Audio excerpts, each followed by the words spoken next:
नमस्ते दोस्तों, आपका स्वागत है प्रज्ञान यूनिवर्सिटी में।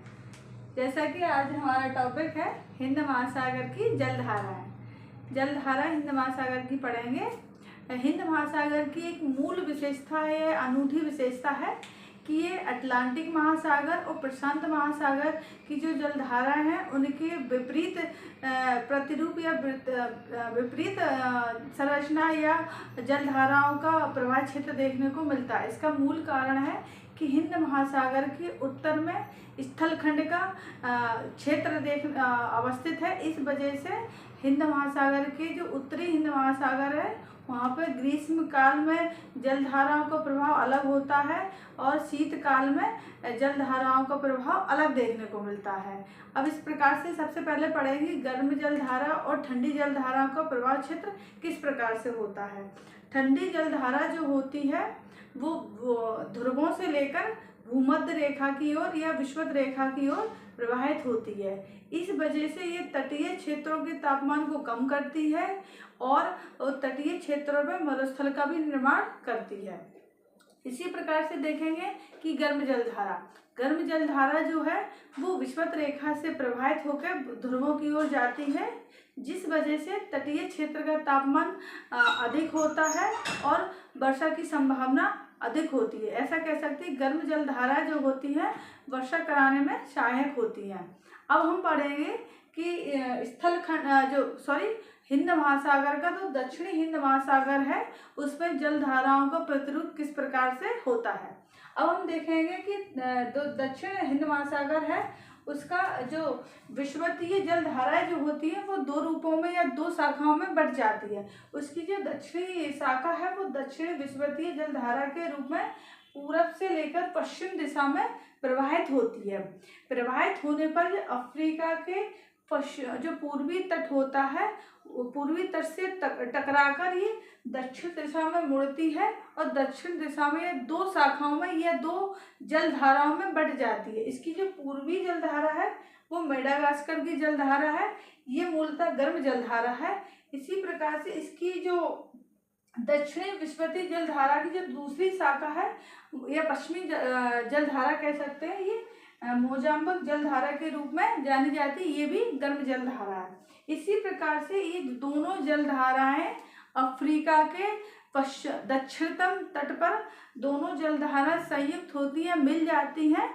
इन दोनों जलधाराओं के मिलने से एक नई जलधारा का निर्माण होता है जिसे अगुलास्की जलधारा कहते हैं। ये जलधारा भी गर्म जलधारा का रूप धारण किए होती है। कौन सी जलधारा है? अगुलास्की जलधारा।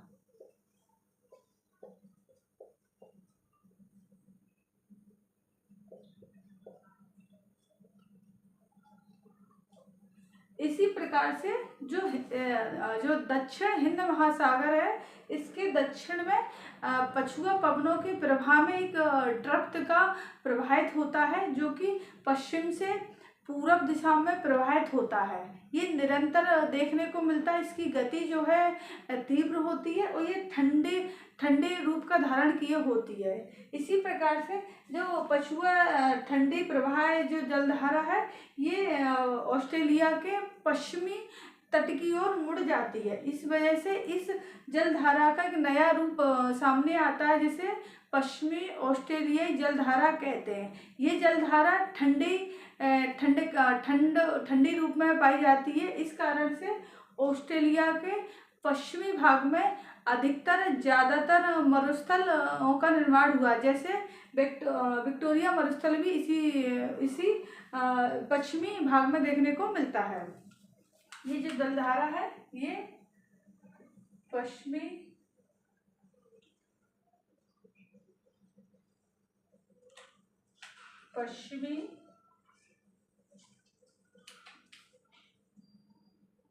देखेंगे हम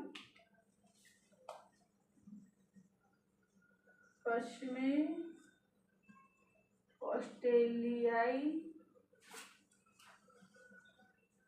जलधारा, ये ठंडी जलधारा है। कौन सी है? ठंडी। ये जलधारा पश्चिमी ऑस्ट्रेलिया के पश्चिमी दिशा में प्रवाहित होती है, साथ ही साथ ये उत्तर दिशा में प्रवाहित हो जाती है इस प्रकार से ये एक दक्षिण इस तरीके से दक्षिणी हिंद महासागर में एक सर्कल का निर्माण हो जाता है, जो उत्तर पूरब से लेकर पश्चिम दिशा में प्रवाहित होकर दक्षिण में मुड़ जाती है, फिर पूरब में चल के एक सर्कल का निर्माण हो जाता है। इसी प्रकार से विषुवत रेखा के एक उत्तर में भी एक उत्तरी विषुवतीय जलधारा का प्रवाह होता है। उत्तरी हिंद महासागर जलधाराओं को पढ़ने से पहले कुछ छोटे से कॉन्सेप्ट होते हैं, उनके बारे में पढ़ेंगे। जैसे कि स्थल जो होता है वो जल्दी गर्म होता है और जल्दी ठंडा होता है। इसी प्रकार से समुद्र जो होता है देर से गर्म होता है, देर से ठंडा होता है स्थल की तुलना में। इस वजह से जो हिंद महासागर के उत्तर में स्थलखंड से घिरे होने के कारण से उत्तरी हिंद महासागर में जो पवनों का प्रवाह है वो मौसमी प्रकार का है। इस वजह से इसमें शीत ऋतु और ग्रीष्म ऋतु दोनों ऋतुओं में अलग अलग पवनों का प्रवाह देखने को मिलता है। सर्वप्रथम हम देखेंगे ग्रीष्म ऋतु में पवनों का प्रवाह किस प्रकार से होता है। ग्रीष्म ऋतु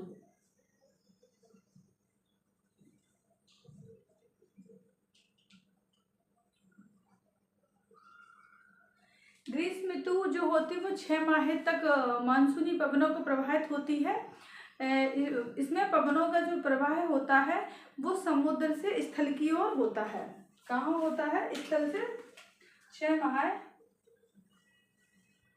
मानसूनी पवनों का प्रवाह।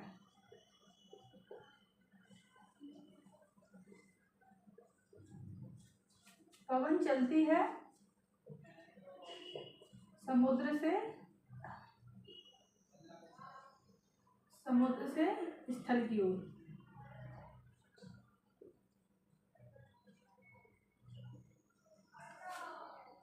इस वजह से समुद्र पर हाई प्रेशर बनता है और स्थल पर लो प्रेशर बनता है। पवनों का जो प्रवाह होता है वो हाई प्रेशर से लो प्रेशर की ओर होता है। इसका एक कारण ये भी होता है कि जो भारत है ना उसके उत्तर में कर्क रेखा जो होती है सूर्य कर्क रेखा पर लंबवत चमकता है। इस वजह से टेम्परेचर जो है वो अधिक होता है। इस वजह से वहाँ लो प्रेशर का निर्माण होता है और जो समुद्र होता है वो देर से गर्म होता है, देर से ठंडा होता है। इस वजह से समुद्र के ऊपर हाई प्रेशर का निर्माण हो जाता है और पवनों का प्रवाह जो होता है हाई प्रेशर से लो प्रेशर की रूप में होता है। इस कारण से ग्रीष्म ऋतु में जो भारत में कह सकते हैं या उत्तरी हिंद महासागर में दक्षिण पश्चिम मानसूनी प्रवाह देखने को मिलता है, जिसकी दिशा जो होती है दक्षिण पश्चिम से लेकर उत्तर पूर्व दिशा में होती है। इस वजह से भारत में या मध्य प्रदेश के अधिकांश भागों में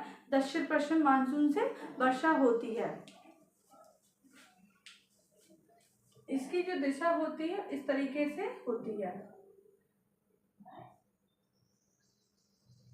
ये कौन सी ऋतु? ग्रीष्म ऋतु में होती है ये होती है। साथ ही इस प्रकार से अब इसमें जो उत्तरी विषुवतीय जलधारा होती है ये अरब प्रायद्वीप की समीप ही एक जलधारा का निर्माण करती है, जैसे सोमाली की जलधारा भी कहते हैं। ये भी गर्म जलधारा है।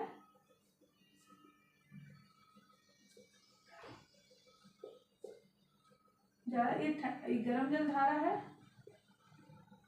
इस जलधारा पर भी मानसूनी पवनों का प्रभाव देखने को मिलता है। साथ ही गर्मी के मौसम में जो सोमाली जलधारा वो गर्म रूप में देखने को मिलती है, लेकिन शीत ऋतु में भी ये जलधारा कहीं कहीं पर ठंडी जलधारा के रूप में देखने को मिलती है। इसका मूल कारण है अपवेलिंग की क्रिया, क्योंकि नीचे का जब ठंडा पानी ऊपर होता है इस वजह से ये जलधारा ठंडी के रूप में भी देखने को मिलती है।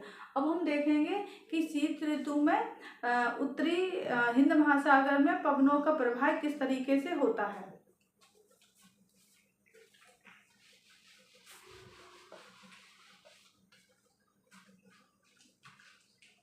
अब देखेंगे शीत ऋतु में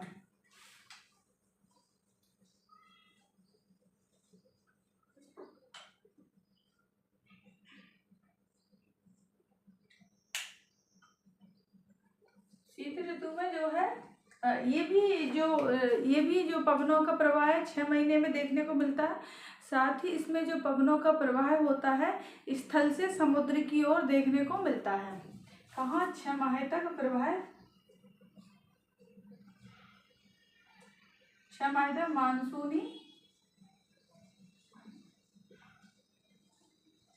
पवनों का प्रवाह। साथ ही ये पवनों की दिशा जो होती है स्थल से समुद्र की ओर।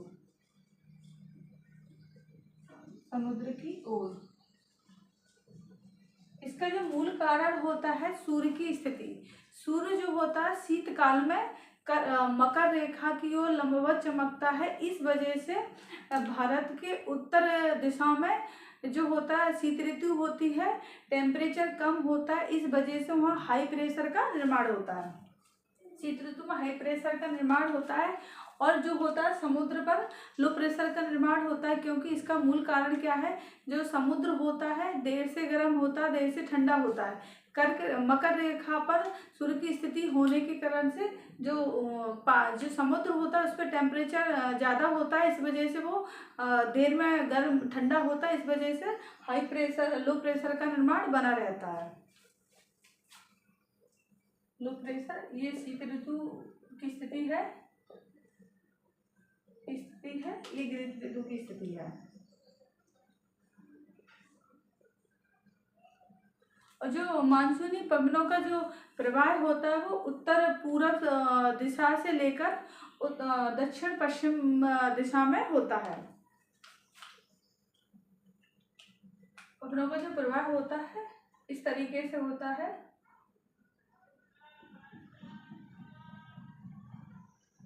इस वजह से भारत के जो कुछ उत्तरी इलाके होते हैं, उत्तरी जो क्षेत्र होते हैं, जैसे कि हरियाणा, पंजाब, एमपी, यूपी क्षेत्रों में वर्षा मिलती है। इस वर्षा को मावट वर्षा कहते हैं। साथ ही जो तमिलनाडु का जो तट होता है, कोरोमंडल तट होता है, वहाँ पे भी शीत ऋतु में अधिकांश वर्षा देखने को मिलती है, क्योंकि इस तट पर ग्रीष्म ऋतु में वर्षा की प्राप्ति नहीं होती है।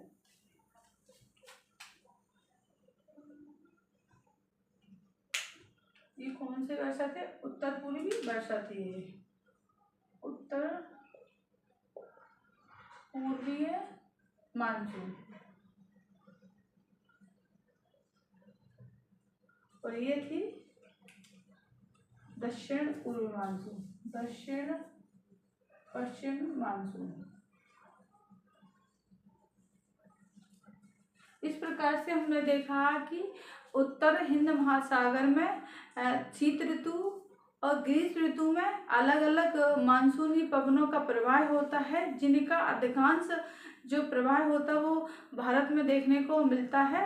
साथ ही दक्षिण एशियाई देशों में भी देखने को मिलता है। नेक्स्ट वीडियो में इसी से संबंधित जो टॉपिक होता है प्रशांत महासागर की जलधाराओं के बारे में पढ़ेंगे। Thank you.